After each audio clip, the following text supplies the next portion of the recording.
Friends, இன்னைக்கு morning வந்து விக்ரம் குட்டிக்கு ஹெல்த்தியாக இருக்கட்டும்னு சொல்லிட்டு பாசிப்பருப்பு சப்பாத்தி செஞ்சு கொடுத்துட்டேங்க.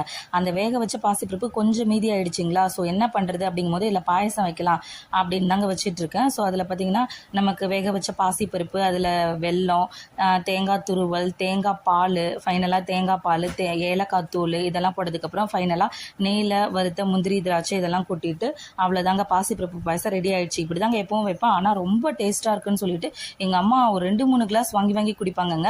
பட் இன்னைக்கு வந்து எங்கள் அம்மா கொடுக்கும்போது நல்லாவே இல்லை அப்படின்னு சொல்லிட்டாங்கங்க. ஏதோ ஒரு டேஸ்ட் கம்மியாக இருக்குது, நல்லா இல்லை அப்படின்ட்டாங்கங்க. வீடியோக்காக நம்ம எதுக்கு போய் சொல்லணும், உண்மைதானே சொல்லணும், நல்லாவே இல்லைன்ட்டாங்கங்க. ஸோ என்ன நான் யோசிச்சு பார்க்கும்போது நம்ம ஏதோ இப்போ நம்ம வந்து ஒரு டிஷ் செய்கிறோன்னா அதுக்காகவே ப்ரிப்பேர் பண்ணி செய்யும்போது நல்லா வரும்.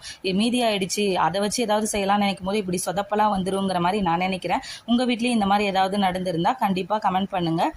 சேனலில் மறக்காமல் சப்ஸ்கிரைப் பண்ணுங்கள். Thank you friends.